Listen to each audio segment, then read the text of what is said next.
यदि आप गरीब परिवार में जन्मे हैं तो ये आपकी गलती नहीं है, लेकिन यदि आप गरीब ही मर जाते हैं तो ये आपकी गलती है।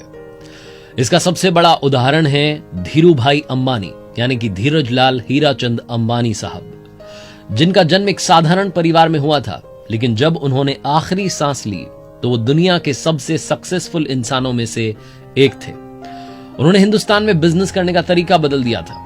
वो कहते थे कि बिजनेस में रिलेशनशिप नहीं बल्कि पार्टनरशिप इंपॉर्टेंट होती है। उन्होंने अपने दोनों बेटों अनिल अंबानी, मुकेश अंबानी को एज ए पार्टनर ट्रीट किया। धीरूभाई अंबानी साहब जो हर किसी के लिए आज आदर्श हैं, जब भी बिजनेस की बात आती है, स्टार्टअप शुरू करने की बात आती है तो धीरूभाई अंबानी साहब का नाम लिया जाता है। उनसे आप और हम क्या सीख सकते हैं? नमस्ते दोस्तों, मेरा नाम है आरजे कार्तिक। आपका स्वागत है मेरी नई लर्निंग सीरीज सीखोगे नहीं तो जीतोगे कैसे में। आइए बात करते हैं 5 लर्निंग्स फ्रॉम धीरूभाई अंबानी साहब। लर्निंग नंबर 1, धीरूभाई अंबानी साहब जो सबसे बड़ी बात कहते थे वही सबसे बड़ी लर्निंग है। बड़ा सोचो, जल्दी सोचो और आगे की सोचो। ये उनसे सीखने वाली सबसे इंपॉर्टेंट बात है।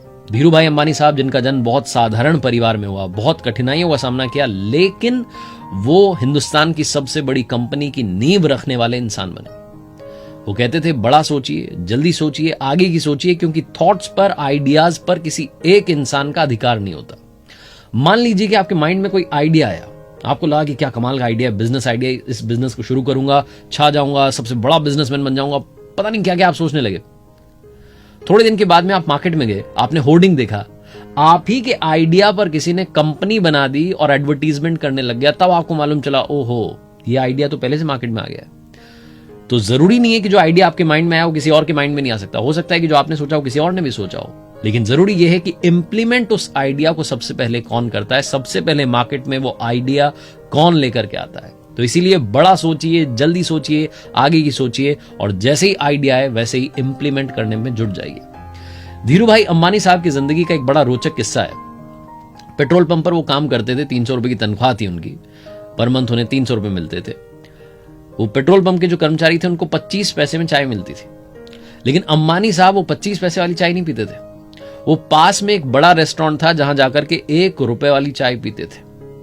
महंगी चाय क्यों पीते थे? अंबानी साहब ने खुद बताया कि मैं महंगी चाय इसलिए पीने जाता था क्योंकि उस बड़े रेस्टोरेंट में, बड़ी होटल में बड़े बड़े बिजनेसमैन आते थे और उनकी बात सुनने के लिए, उनके माइंड में क्या आइडियाज चल रहे हैं, उनकी थॉट प्रोसेस क्या है, वो जानने के लिए मैं वहां जाकर के बैठता था और 1 रुपए की महंगी चाय पीता था। लर्निंग नंबर 2, हार से कभी हार मत मानना, उससे सीखना और आगे बढ़ जाना। ये सिखाते हैं धीरूभाई अंबानी साहब। उन्होंने जिंदगी में शुरुआत में जो जो काम किए उनमें फ्लॉप होते चले गए। जहां वो रहते थे उसके पास में एक पर्यटन स्थल था, वहां जाकर के उन्होंने पकौड़े बेचने का काम शुरू किया। सीजन में बड़े टूरिस्ट आते थे, पकौड़े बड़े बिकते थे और उनको लग रहा था बड़ा अच्छा काम है, लेकिन वो सीजन चला गया, लोगों का आना कम हो गया। फिर उन्हें धीरे धीरे समझ में आया कि ये लॉन्ग टर्म बिजनेस नहीं है। उनके पिताजी ने उन्हें समझाया कि बेटा नौकरी करो। 17 साल की उम्र में यमन चले गए थे। यमन गए थे, इंपॉर्टेंट नहीं था, वो यमन पहुंचे, उन्होंने वहां काम किया, लेकिन सिर्फ काम नहीं किया बल्कि तैयारी की कि वापस इंडिया में आऊंगा, अपना बिजनेस करूंगा। 15,000 रुपए की सेविंग्स के साथ में धीरूभाई अंबानी साहब ने एक छोटे से दफ्तर में रिलायंस कमर्शियल कॉरपोरेशन की शुरुआत की। छोटा सा ऑफिस जिसमें 3 कुर्सी, 1 टेबल, 1 टेलीफोन था, वहां से उन्होंने शुरुआत की और आज उनके बेटे मुकेश अंबानी साहब के पास में एंटीलिया है, जो कि दुनिया का सबसे महंगा घर है। कहने का मतलब यह है कि शुरुआत में अगर फ्लॉप हो भी जाए तो हार नहीं माननी है, अपना काम करते रहना है, तैयारी करते रहनी है और आखिर में जीत हासिल करनी है। लर्निंग नंबर 3, शुरुआत करना बहुत जरूरी है। धीरूभाई अंबानी साहब से सीखने वाली बात यह कि कम से कम शुरू तो कीजिए। आपके माइंड में कोई आइडिया आ गया है तो उसे इंप्लीमेंट तो कीजिए। धीरूभाई अंबानी साहब बचपन से ही बिजनेस माइंडेड थे। उन्होंने बचपन में ही पकौड़े, नाश्ता, फ्रूट्स ये सब बेचने का काम किया। जब उन्हें समझ में आया कि लॉन्ग टर्म नहीं है, फायदा ज्यादा नहीं होगा, तो फिर वो यमन गए थे, वहां जाकर के उन्होंने जॉब की थी। जॉब में जो सेविंग्स हुई उससे फिर उन्होंने कंपनी की शुरुआत की और धीरे धीरे धीरे अपने एम्पायर को बढ़ाते चले गए, बड़ा नाम कमाते चले गए। धीरूभाई अंबानी साहब की एक मजेदार कहानी है। एक बार वो कार में थे, अपने ड्राइवर के साथ में कहीं जा रहे थे। अचानक से मौसम बदला, तेज हवा चलने लगी। ड्राइवर डर गया, उसने कहा कि सर गाड़ी मोड़ लें। तो अंबानी साहब ने कहा कि नहीं, चलते रहो। ड्राइवर कुछ बोल नहीं पाया, साहब ने कह दिया था, चलता रहा। थोड़ी देर बाद और तेज हवा चलने लगी, आंधी आने लगी, आसपास के जो पेड़ पौधे थे वो हिल रहे थे। उसे ड्राइवर को लग रहा था कुछ बड़ा ना हो जाए। वो फिर से हिम्मत करके बोला कि सर वापस गाड़ी मोड़ लें। उन्होंने कहा नहीं नहीं नहीं, चलते रहो। थोड़ा और आगे चले तो उन्होंने देखा कि शेल्टर में जो सुरक्षित जगह थी वहां पर कुछ गाड़ियां खड़ी हुई थी। तो ड्राइवर ने फिर से हिम्मत करके कहा कि सर देखो ना, काफी लोग रुके हुए हैं, हम भी रुक जाते हैं। अंबानी साहब ने कहा नहीं नहीं नहीं, चलते रहो। बड़ी प्यारी सी मुस्कान के साथ में कहते रहे चलते रहो। थोड़ा आगे चले, बरसात होने लगी। थोड़ी देर के बाद में बरसात रुक गई, और जब बरसात रुक गई, मौसम फिर से सुहाना हो गया, हल्की हल्की धूप आ गई। तो उन्होंने कहा गाड़ी साइड में लगाओ, अब गाड़ी रोक लो। ड्राइवर को समझ नहीं आया कि अब क्यों गाड़ी रोकनी है। अंबानी साहब ने कहा कि अब पीछे मुड़ के देखो, कोई भी नहीं दिख रहा है। जो रुक गए वो रुक गए, वो आए ही नहीं, और हम वो तूफान, वो आंधी पार करके यहां तक पहुंच गए। इसलिए चलते रहो, रुको मत। लर्निंग नंबर 4, अपनों का साथ और ऊपर वाले का आशीर्वाद जिंदगी में कभी छोड़िएगा मत। धीरू भाई अंबानी साहब ने जिंदगी के हर कदम पर अपनी पत्नी को साथ रखा। जब वो यमन गए थे जॉब करने के लिए यंग एज में, अदन जहां पर वो पहुंचे थे, वो अदन की दुनिया कोकिलाबेन जी के लिए बिल्कुल अलग थी। लेकिन धीरू भाई अंबानी साहब ने अपनी धर्मपत्नी को समझाया कि इस दुनिया में भी हमें एडजस्ट करना होगा। जब मुंबई आए, जब बिजनेस शुरू किया, धीरे धीरे बड़े बिजनेसमैन बने, तो जब बड़ी होटल्स में जाते थे खाना खाने के लिए, 5 स्टार होटल्स में, तो अपनी धर्मपत्नी को साथ ले जाते थे और उनसे कहते थे कि आप अलग अलग क्विजीन ट्राई कीजिए, मैक्सिकन, चाइनीज, इटालियन, ये सब खाइए, क्योंकि दुनिया में बहुत सारी डिशेज हैं और हमें उनका लुत्फ उठाना चाहिए।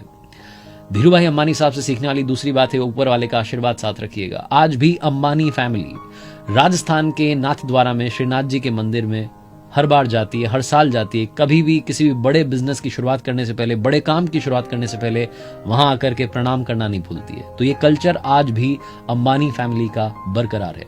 धीरू भाई अंबानी साहब से सीखने वाली जो 5वीं बात है, आइए उसकी बात करते हैं। Learning number 5, choose your team wisely. हमने सुना है बचपन से कि अकेला इंसान पहाड़ नहीं तोड़ सकता, लेकिन फिर हमें मालूम चला कि दशरथ मांझी साहब ने अकेले ही पहाड़ तोड़ दिया था। अकेले पहाड़ तोड़ना अगर बिजनेस होता तो अलग बात होती, लेकिन बिजनेस अकेले पहाड़ तोड़ने का काम नहीं होता। बिजनेस खड़ा होता है एक अच्छी टीम से। तो अपनी टीम को वाइजली चूज करें। यह धीरू भाई अंबानी साहब की एक बड़ी लर्निंग है जो हमें सीखनी चाहिए कि जिन लोगों को हम साथ में ले रहे हैं, क्या वो ट्रस्ट वर्दी हैं, क्या वो फेथफुल हैं। मतलब हम उन पर ब्लाइंड ना सही, लेकिन ट्रस्ट तो कर सकते हैं। ऐसे लोगों की टीम के साथ में आगे बढ़ेंगे, एक्सपर्ट्स को साथ लेकर के चलेंगे, तो आपका जो भी आइडिया है, जो भी आप स्टार्टअप लेकर के आए हैं, या जो भी आप अचीव करना चाहते हैं बिजनेस में, वो आप डेफिनेटली अचीव करेंगे। धीरू भाई अंबानी साहब ने कहा था कि अगर आप अपने सपने पूरे नहीं करेंगे तो कोई और आपका इस्तेमाल उसके सपने पूरे करने में करेगा। इसलिए अपने सपने पूरे करने के पीछे लग जाइए, उन्हें पूरा करके दिखाइए।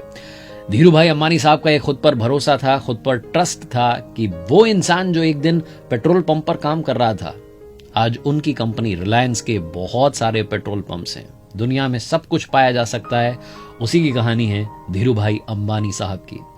एक बार फिर से आपको याद दिलाना चाहता हूं, हर सोमवार सुबह 9:30 बजे आप मेरे साथ देख सकते हैं नई मोटिवेशनल कहानी हिंदी में। और हाँ, बस यही कहूंगा, ऊपर वाले के आशीर्वाद के साथ, अपनी फैमिली के प्यार के साथ और अपनी मेहनत के साथ कर दिखाओ कुछ ऐसा कि दुनिया करना चाहे आपके जैसा।